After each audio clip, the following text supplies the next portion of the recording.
Mummy's food Island. இன்றைக்கி நம்ம பொரிச்ச மீன் சம்பால் எப்படி செய்யறதுன்னு பார்க்க போகிறோம். இதுக்கு தேவையான பொருட்கள் என்னன்னு பார்த்துடலாம் வாங்க. நான் ஒரு 1/2 கிலோ கொடுவா மீன் வாங்கியிருக்கேன். இதை நல்லா கழுவி சுத்தம் பண்ணிவிட்டு 1 டேபிள் ஸ்பூன் மிளகாத்தூள், 1/2 டீஸ்பூன் மஞ்சத்தூள், 1 டீஸ்பூன் உப்பு, இது எல்லாத்தையும் போட்டு நல்லா மீனில் எல்லா இடத்துலையும் படுற மாதிரி நல்லா பெசரி விட்டுடுங்க. நீங்கள் எந்த மீன் வேணும்னாலும் வாங்கிக்கலாம், உங்கள் விருப்பம் அது. இந்த மீனை பொரித்து தனியாக எடுத்து வச்சுக்கிட்டு அதுக்கப்புறம் நம்ம சம்பாலுக்கு தேவையான பொருள் என்னென்னு அதையும் பார்த்துடலாம். இப்போ நம்ம மீனை பொரிக்க ஆரம்பிச்சிடலாம். இப்போ கடாயில் ஒரு 200 ml எண்ணெய் ஊற்றி அதில் இந்த மீன் துண்டுங்களை பொரித்து எடுத்துக்கலாம். நான் இப்போது 2 துண்டாக போட்டிருக்கேன்.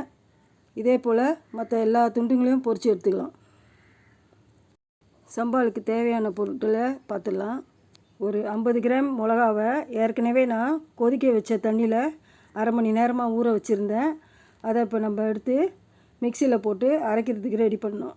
எல்லா மிளகாயும் மிக்சியில் போட்டு அது கூடவே ஒரு 10 பல் பூண்டு, அது கூட சின்ன வெங்காயம் ஒரு 10, இது கூடவே ஒரு பெரிய வெங்காயத்தை கட் பண்ணி அதையும் இது கூட சேர்த்துக்கோங்க. ஒரு தக்காளியை வெட்டி அதையும் இது கூட சேர்த்துக்கிறேன். இப்போது இது எல்லாத்தையும் ஒன்றா போட்டு இது போல் அரைச்சிக்கணும்.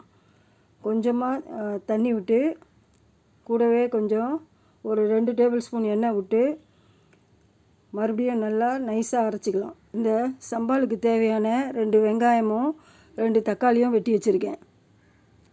ஏற்கனவே மீன் பொரித்த அதே எண்ணெயில் தான் நம்ம இப்போ இந்த சம்பாலுக்கு தேவையான சாமானெல்லாம் வதக்க போகிறோம். இப்போ நான் வெட்டி வச்சுருக்கிற வெங்காயத்தெல்லாம் வதக்கிக்கிறேன். வெங்காயம் நல்லா ப்ரௌன் கலராக ஆகணும், அது வரைக்கும் நல்லா வதக்கி விடுங்க. இதுக்கு தேவையான தக்காளியையும் அதில் சேர்த்துக்கலாம். தக்காளி நல்லா குலைவாக வரணும், அது வரைக்கும் நல்லா வதக்கி விடுங்க. இப்போ தக்காளி நல்லா குழஞ்சி வருது. இது கூட நம்ம அரைச்சி வச்சுருக்கிற அந்த மிளகா பேஸ்ட்டை இதில் போட்டு கொஞ்சம் தண்ணியும் ஊற்றி நல்லா கிளறி விடலாம். இந்த சம்பால் நல்லா ஒரு 10 நிமிஷம் நல்லா கொதிக்க விடுங்க. நல்லா கொதித்து வந்ததுக்கப்புறம் இதுக்கு தேவையான உப்பு 2 டீஸ்பூன் போட்டு நல்லா கிளறி விடுங்க.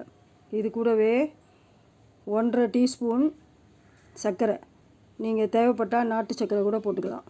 இந்த சர்க்கரை போடுறதுனால இந்த சம்பாலோட சுவை நல்லா கூடி வரும். இப்போ சம்பால் நல்லா கொதித்து வந்துக்கிட்டு இருக்கு. உப்பு பத்தாததுனால நான் இன்னும் கொஞ்சம் உப்பு போட்டுக்கிறேன். இந்த சம்பாலுக்கு தேவையான ஒரு 1/2 டம்ளர் புளி தண்ணி இது கூட நான் சேர்த்துக்கிறேன். இந்த புளி தண்ணி ஊற்றினா தான் இந்த சம்பால் நல்லா ருசியாக இருக்கும். இது எல்லாம் நல்லா கொதித்து வரணும். இப்போது பொரித்து வச்ச மீனை இதில் போட்டுடலாம். போட்டு ஒரு 10 நிமிஷம் நல்லா இதை பெரட்டி விடுங்க, அடி பிடிக்காமல். அவ்வளோதான், இப்போ நம்ம சம்பால் ரெடி ஆயிடுச்சு. இப்போ இதை சர்விங் டிஷ்ஷுக்கு மாற்றிக்கலாம். See you on my next video. Bye. இந்த வீடியோ உங்களுக்கு பிடிச்சிருந்தா லைக் பண்ணுங்கள், ஷேர் பண்ணுங்கள், கமெண்ட் பண்ணுங்கள், மறக்காமல் சப்ஸ்கிரைப் பண்ணுங்கள்.